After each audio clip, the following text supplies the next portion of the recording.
The defeat of the Central Powers marked the end of the struggle between the autocracies of Central Europe and the democracies of the Entente. Although the scenario of the Central Powers winning the Great War has been played out time and time again, whether through Hoi4 mods or through detailed literature, what could be the most realistic way at achieving such a victory? Italy, like Germany, united in 1871, conquering the Papal States during the infamous Franco-Prussian War, that also ended in the consequent unification of Germany, was keen to seek foreign alliances.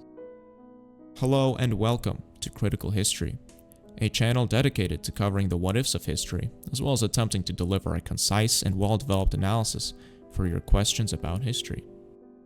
As a part of the defensive Triple Alliance that was established in 1882, the Italian state was nominally part of Germany's alliance. The alliance's goal, according to then-German Chancellor Otto von Bismarck, was to preserve the status quo in Europe and avoid French revanchism over the newly annexed province of Alsace-Lorraine that was taken by Germany in 1871 from France.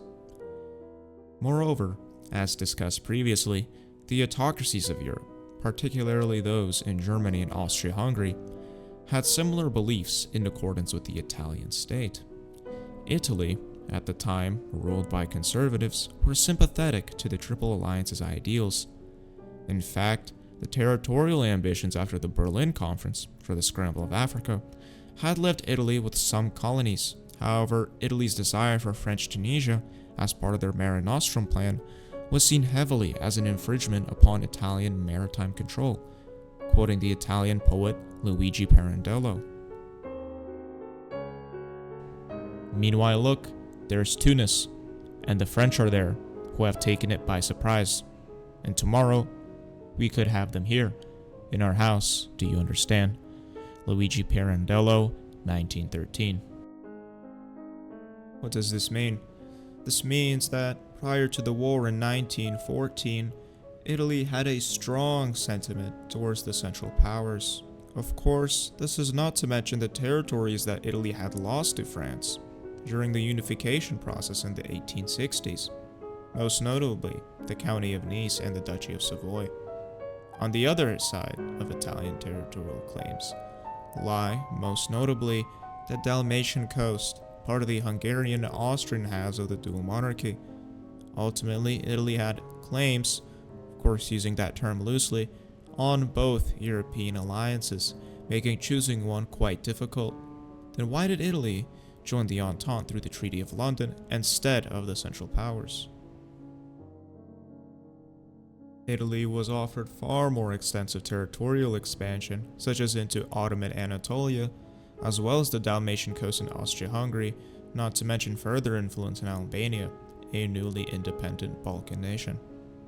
This is, of course, drastic oversimplification, but the focal point of the video is not why Italy joined the Entente per se, but could it have turned the tide in favor of the Central Powers?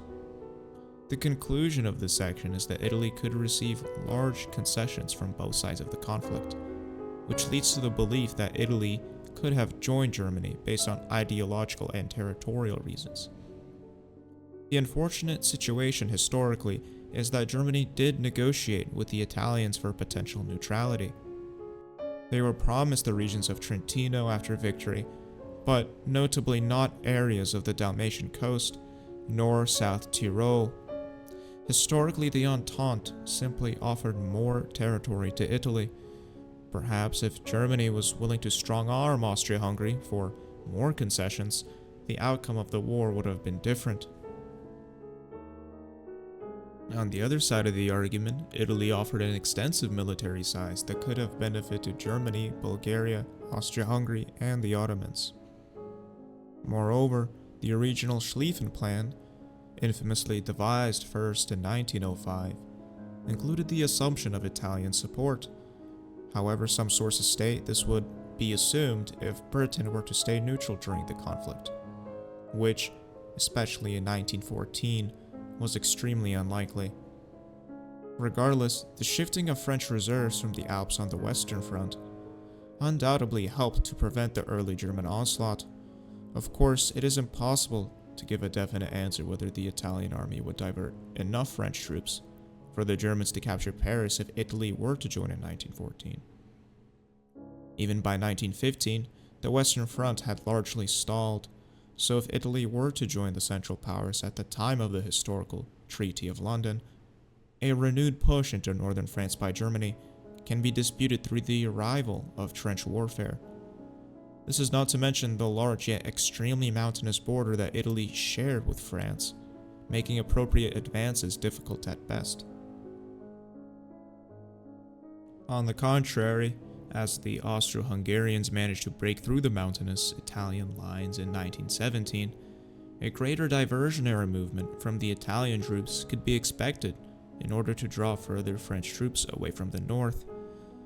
In the beginning of the war, the Italian army amounted to 300,000 military personnel, this being during the entry of Italy into the war through the Treaty of London. However, towards the war's end in 1918, over 5 million Italians were involved. With France's 8.8 million in 1918, it is actually quite debatable that the French army would be overstretched enough during the Ludendorff or German Spring Offensive for the Germans to finally reach a breakthrough. However, the controversial logistics of that offensive remain intact. The French could, despite manpower issues, perhaps even mobilize more men to cover the Italian front. A large portion of the French army did consist of colonial troops. The Italian entry, then, into World War I on behalf of the Central Powers would undoubtedly help Germany's effort, with the Italians' fairly large pool of manpower to contribute to the alliance. The best way of approaching this question is that if Italy were to join the alliance fairly early into the war, of course, albeit already quite unrealistic prior to 1915, one would see likely more German successes and would make a German capture of Paris more probable. Looking at the historical Austrian breakthroughs into Italian lines in 1917, however, paints a different picture, examining the potential inadequacy of Italian leadership. Other parts of note that this video did not cover because of lack of time would be a potential Libyan theater in Africa, which could bolster Ottoman efforts to seize the Suez, and a potential early capture of Serbia by the Austrians with the utilization of Italian manpower. Overall, the biggest reason this did not happen in our timeline was that Germany was staunchly opposed in ceding more Austrian land to Italy, more land than she deemed necessary. However, the Entente simply offered more territory to the Italians, and, of course, historically, most of that territory, especially in Ottoman Anatolia, was not carried through, nor received by Italy. Could the Central Powers have won with Italy on their side? Of course, a definite answer cannot be given because it depends on the Italian readiness on the war and whether Germany is willing to strong-arm Austria-Hungary for more concessions to Italy, though it is very likely that they would fare quite better, Germany and Austria-Hungary and the rest of the Central Powers, than in our timeline. But what if, hypothetically, for the sake of the argument, that were to change? Let's say, playing devil's advocate, that Italy did mobilize 300,000 troops for the Central Powers, but a year earlier. Instead of 1915, let's say Italy had these troops in 1914 ready for the European mobilization. Although a majority will be spent guarding the Alps with France as well as Italian Libya, the remainder can be spared to enable an early capture of Serbia by Austro-Hungarian and Italian troops. This would mitigate equipment losses and could substantially benefit the Italian army through war experience. The shifting of Alpine reserves does not happen in this timeline, and Germany is able to secure all of Belgium, enabling a hypothetical bombing campaign of Britain through the short Calais Strait. With France overstretched in Tunisia, mainland France, and elsewhere, it is very likely that the war would continue for a few years because of the active tactic of trench warfare. Unless Germany is able to capture Paris in this timeline prior to the American arrival, this timeline would remain fairly similar to ours. However, albeit, of course, with Italian territorial concessions to the Entente should they lose in this timeline. To answer the question, could Italy benefit the Central Powers to an extent as to the Central Powers win in this timeline? Well, it is very, very probable.